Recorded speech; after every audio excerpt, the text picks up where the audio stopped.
ทัตตซีโวมีชื่อเดิมว่าพระเดชพองสวัสดีเกิดในครอบครัวชาวนาที่3 ปากแพรกอำเภอเมืองจังหวัดกาญจนบุรีเมื่อวันเสาร์ที่21 ธันวาคศ 1940เส้นทางการสร้างบารมีของพระเดชพระคุณหลวงพ่อเปี่ยมด้วยข้อคิดที่มีประโยชน์หลายเพิ่นมีอัธยาศัยฟักใฝ่ในการฝึกสมาธิตั้งแต่น้อยแถมเป็นผู้รักการอ่านหนังสือเป็นชีวิตจิตใจ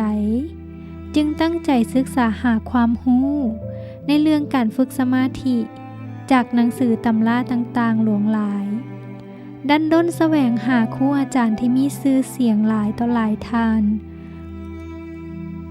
เพื่อฝึกฝนการเฮ็ดสมาธิด้วยปรารถนาจะหาคำตอบที่เป็นปริศนาค้างคาใจมาดนว่า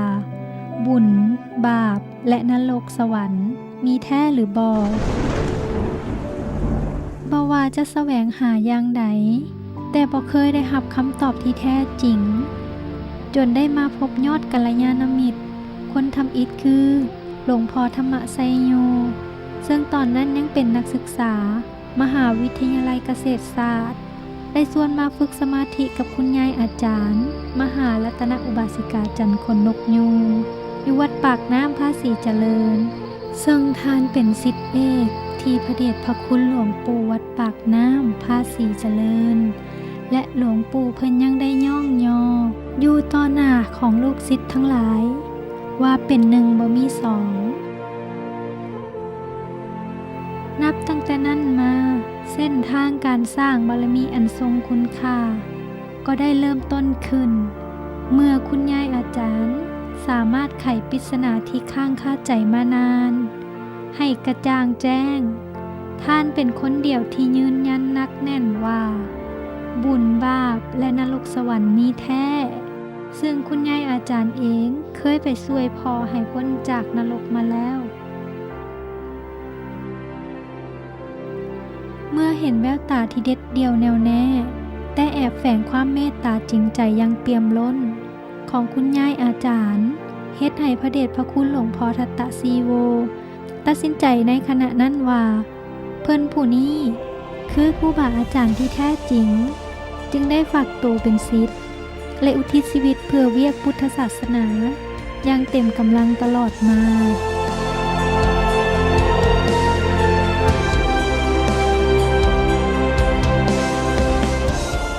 พระเดชพระคุณหลวงพ่อเพิ่นมีความเห็นแบบเดียวกันกับหมู่คณะผู้บุกเบิกสร้างวัดพระธรรมกายท่ามกลางสภาวะสังคมที่เปลี่ยนแปลงไปมาหลายเส้นทุกมื้อนี้ผู้คนขาดศีลธรรมเป็นหลักยึดเหนี่ยวทางใจจำเป็นต้องช่วยกันฟื้นฟูความเป็นวัดที่ดีให้กลับคืนมาอีกเทื่อหนึ่งซึ่งเป็นหน้าที่ของพระภิกขุสงฆ์จะต้องเป็นผู้นำในการพัฒนาปรับปรุงวัดให้เป็นวัดแท้เพื่อสร้างพระแท้และสร้างคนให้เป็นคนดีต่อไป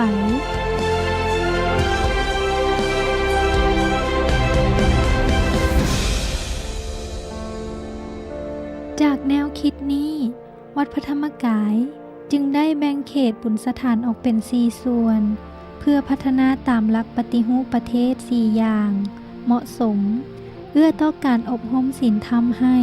กับประชาชนทุกระดับชั้นซึ่งถือเป็นนโยบายหลักของวัดมาโดยตลอดทั้งนี้หลวงพ่อทัตตซีโวได้รับผิดชอบเรื่องการเทศสอนให้ความรู้หลักธรรมในการพัฒนาจิตใจเพื่อเพิ่มพูนศีลธรรมให้แก่เราสาธุชนที่มาสร้างวัดตั้งแต่มื้อทำอิฐจนฮอดทุกมื้อนี้เป็นเวลา30 กว่าปีแล้วนอกจากนี้เพิ่นได้รับมอบหมายจากหลวงพ่อธรรมไสยโยให้เป็นผู้รับผิดชอบเบิ่งแยงดูแลการอบรมของพระภิกขุสามเณรซึ่งเพิ่นได้ทุ่มเทฝึกฝนอบรมทุกอย่างเพื่อที่จะสร้างพระแท้สามเณรแท้ให้เป็นต้นบุญต้นแบบยกใจคนทั่วโลกฝากไว้ให้กับแผ่นดินอย่างสุดความสามารถพระภิกขุใหม่ทุกองค์จะได้รับการอบรมให้มีอุดมการณ์ในการเผยแผ่พุทธศาสนาเป็นหนึ่งเดียวกัน มีศีลจารวัตรอันเหมาะสมกับความเป็นพระภิกขุโดยการฝึกสมาธิภาวนาอย่างต่อเนื่องควบคู่กับการศึกษาพระธรรมวินัยและเบิ่งแยงรักษาปัจจัย4เพื่อพัฒนาวัดและศาสนาสถานให้เป็นศูนย์ร่วมใจของเราสาธุชนตลอดระยะเวลาที่ผ่านมาพระเดชพระคุณหลวงพ่อทัตตซีโวได้ทุ่มเทศึกษาพระไตรปิฎกจนแตกฉานแล้วนำมาประยุกต์ใช้เป็นหลักสูตรในการฝึกฝนอบรมพระภิกขุสามเณรตลอดจนอุบาสิกาอย่างต่อเนื่องในด้านงานสร้างสันติสุขให้เกิดขึ้นแก่ชาวโลกหลวงพ่อทัตตซีโว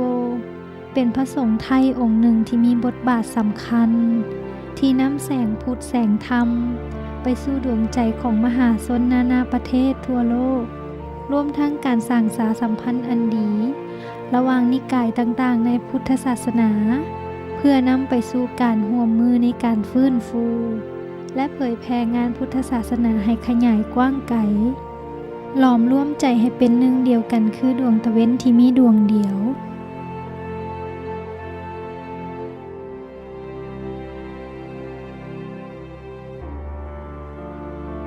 รูปหรือตัวอักษรในเรื่องเล่าเหล่านี้เป็นเพียงส่วนหนึ่งของพระคุณอันยิ่งใหญ่และความเมตตาของพระเดชพระคุณหลวงพ่อทัตตซีโวที่มีต่อศิษยานุศิษย์และเหล่าสาธุชนทั้งหลายที่บ่อาจจะบรรยายด้วยขอบเขตของภาษาใดให้ได้ครบถ้วนนอกจากภาษาใจที่ขยายกว้างแบบบ่มีขีดจำกัดของเรายอดนักสร้างบารมีทุกคน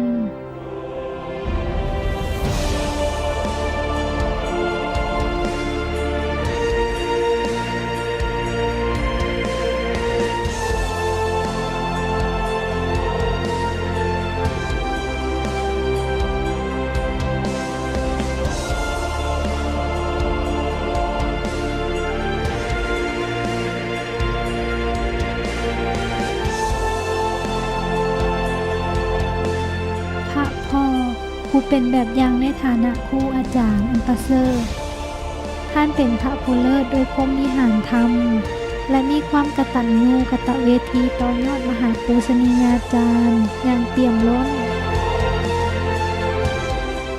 พระพ่อผู้ยืนหยัดเคียงข้างเป็นที่ปรึกษา